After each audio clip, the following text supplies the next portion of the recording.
What's up, guys? Welcome to the big question. Should you or should you not submit your ACT score to colleges? Let's get into it.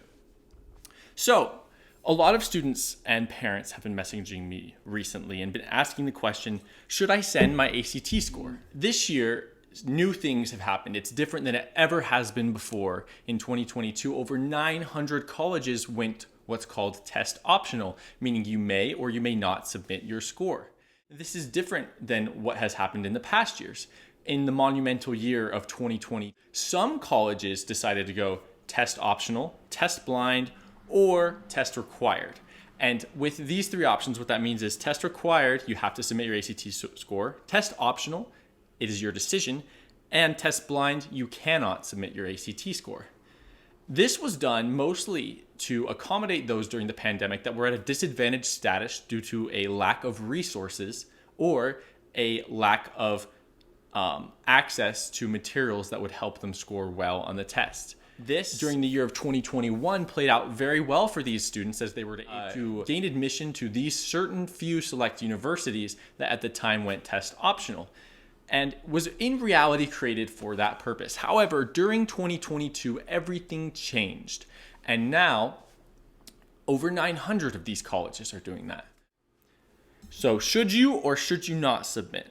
This is a difficult question, but in my opinion, college boards will always be biased towards those who have submitted their scores as opposed to those who haven't. Now, that doesn't mean you should always submit your score.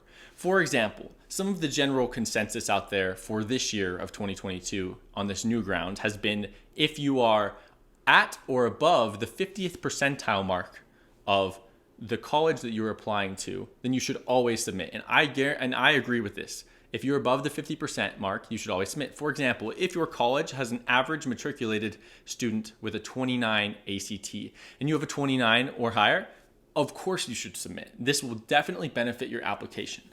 However, where it gets tricky is in the 25 to 50th percentile or lower.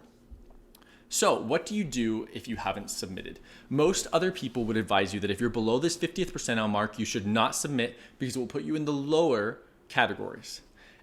In my opinion, you should consider two things. One, how good is your GPA relative to the other percentiles?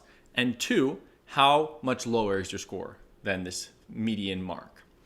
If your GPA is much higher than the average admitted GPA at that application, it may be to your advantage to not send your scores. However, like I said, in my opinion, the college boards will always be biased towards those who have submitted. If you have a 25 or 26, and let's say you have a 27, okay? Just for argument's sake. If you have a 27 and the average at that college is a 29, this puts you in maybe the bottom 25 to 50th percentile at that college. And you are put up against a student who also has a 25 or a 26 or a 27 and has the exact same GPA as you, and there are limited spots at this university, and you choose not to submit your score, and they do, in my opinion, they would be more likely to gain admittance. Why? Because if you haven't submitted, they don't know your story. They don't know what your score was. And for all they know, you could have gotten an 18.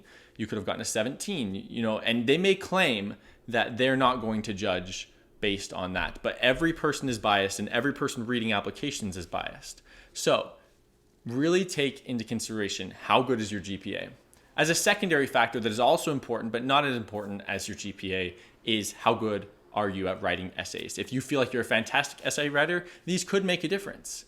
If you can write out a story that is compelling and tells them that you are disadvantaged, have a unique look on life, or will add something special to the university, go for that. Submit or not submit, it doesn't matter. They should hopefully see your value. However, to maximize your chances of admission, I recommend these things that I've told you. Consider your GPA and use the 50th percentile rule with caution. And good luck to you all submitting. I hope that this decision becomes a little easier as time goes on and this new ground is explored. And good luck with your college apps. I hope you all a wonderful day and a wonderful time writing those essays. Until next time.